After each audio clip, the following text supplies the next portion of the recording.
A área de igualdade do Concello de Vilagarcía estará moi presente na programación das festas de San Roque.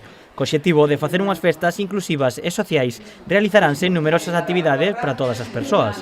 Tamén, para loitar contra as agresións sexuais, o Punto Lila volverá a estar presente este ano ás noites dos días 15 e 22. Como novidade, ademais da Noite da Auga, tamén se vai instalar a noite do 22-23, porque, bueno, é unha noite co concerto de Blas Cantó, que contamos que vai haber unha importante afluencia de xente nova. O Punto Lila estará integrado por axentes de igualdade. Terá como obxectivos informar e asesorar as mulleres, así como de atendelas se ten lugar algunha agresión, pero tamén estará orientada á poboación masculina.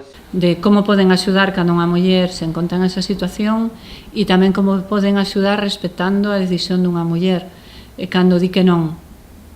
O lema sería si é non, é non. O Punto Lila estará situado na Praza do Auditorio o día da Festa da Auga dende as 12 da noite ata as 10 da mañá e o día 22 dende as 12 ata as 4 da mañá.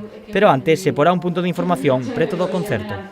Haberá en primeiro lugar un punto de información cerca do concerto donde van a estar desde as 10:30 da noite hasta as 11:30 e repartindo, pois eso, un pouco os acordeóns que falan da prevención destas agresións, a información de que o Punto Lila volve a estar na esplanada do auditorio. A área de igualdade tamén levará a cabo actividades a favor da diversidade sexual. Baixo o lema Vilagarcía diversa e orgullosa, o Concello celebrará unha sesión vermú LGTBI+. Fixéramos unha sesión vermú en Radella, este ano a trasladamos á Rúa Méndez Núñez, e estará desde as 13 horas, es decir, desde a 1 do mediodía, funcionando ata as 2:30.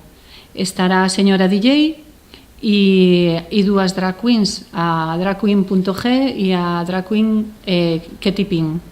Con estas accións, a área de igualdade quere mostrar que todas as persoas poden gozar das festas de Vilagarcía e que hai que convivir respectando a diversidade.